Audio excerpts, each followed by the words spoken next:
کچھ واقعات، کچھ باتیں اتنی حیران کن ہوتی ہیں کہ ان پر یقین کرنا مشکل ہوتا ہے، لیکن انسانی تاریخ ایسے بھیانک مگر سچے واقعات سے بھری پڑی ہے جن کو سن کر آدمی کے رونگٹے کھڑے ہو جائیں۔ آج کی ویڈیو میں ہم آپ کو تاریخ سے ایسی ہی 5 سچی مگر چونکا دینے والی کہانیاں سنانے جا رہے ہیں جو شاید اس سے پہلے آپ نے کبھی نہیں سنی ہوں گی۔ 15ویں اور 16ویں صدی کو اٹالین رینیسانس کا پیریڈ کہا جاتا ہے۔ یہ وہ زمانہ تھا جب اٹلی کا کلچر اور آرٹ پورے یورپ بلکہ پوری ویسٹرن دنیا پہ چھایا ہوا تھا۔ لیونارڈو ڈا ونچی، مائیکل اینجلو اسی اٹالین رینیسانس کے دوران پیدا ہوئے اور پوری دنیا کو ایسا ماسٹر کلاس آرٹ ورک دیا جو اس سے پہلے انسانوں نے کبھی نہیں دیکھا تھا۔ لیکن اسی 200 سال کے دوران ایک بہت ہی بھیانک واقعہ ہوا۔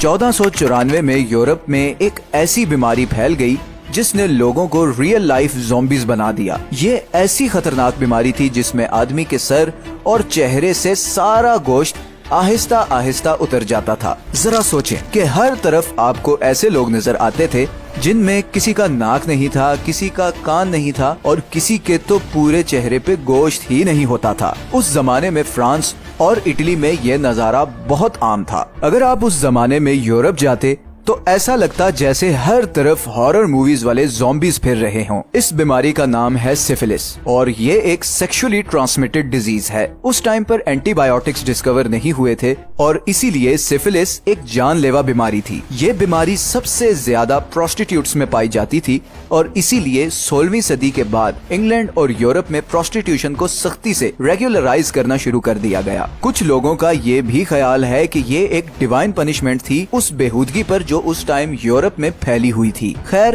1906 میں پہلی بار اس بیماری کا اینٹی ڈوٹ ڈسکور ہوا اور فائنلی انسانوں کو اس بیماری اور اس کے سمپٹمز سے نجات مل گئی۔ دوسری کہانی ہے ہنری ہاورڈ ہومز کی، جسے ایچ ہومز کے نام سے بھی جانا جاتا ہے اور یہ امریکہ کے پہلے اور بدنام ترین سیریل کلرز میں سے ایک ہے۔ ہومز پر تقریباً 200 لوگوں کے قتل کا الزام ہے۔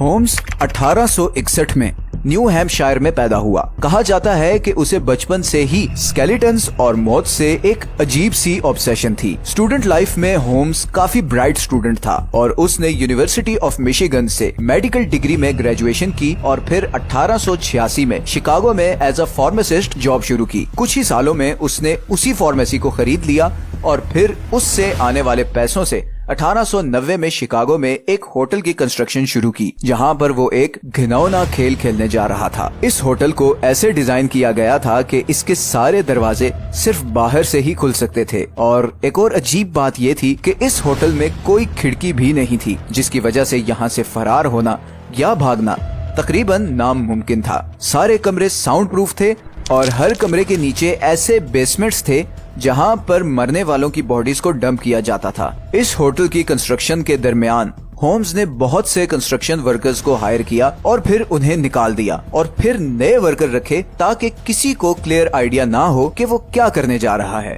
یہ ہوٹل بعد میں مرڈر کیسل کے نام سے مشہور ہوا۔ اس گھنونے کھیل کا آغاز ہوا 1893 میں۔ اصل میں 1893 میں شکاگو میں ایک بہت بڑا ایگزیبیشن ہونا تھا جس میں پورے امریکہ سے بڑی تعداد میں لوگوں اور خاص کر ینگ لڑکیوں نے آنا تھا۔ ہومز نے بڑے بڑے اخباروں میں اپنے ہوٹل کے ایڈز چھپوائے تاکہ آنے والے ٹورسٹس اس کو رینٹ آؤٹ کر سکیں۔ بہت سارے ٹورسٹس نے اس ہوٹل کے کمرے بک کروائے لیکن اس ہوٹل میں آنے والا کوئی بھی ٹورسٹ زندہ واپس نہیں جا سکا۔ جب بھی غائب ہونے والے ٹورسٹ کے رشتہ دار یا جاننے والے ہوٹل پر آتے تو ہومز انہیں وہ رجسٹر دکھاتا جہاں پر ان سب ٹورسٹس کی ایگزٹ ڈیٹ ہوتی تھی۔ آہستہ آہستہ اس ہوٹل کے آس پاس رہنے والے پڑوسیوں کو یہ بات کھٹکنے لگی کہ جو بھی ٹورسٹ اس ہوٹل میں جاتا ہے وہ واپس باہر نہیں آتا۔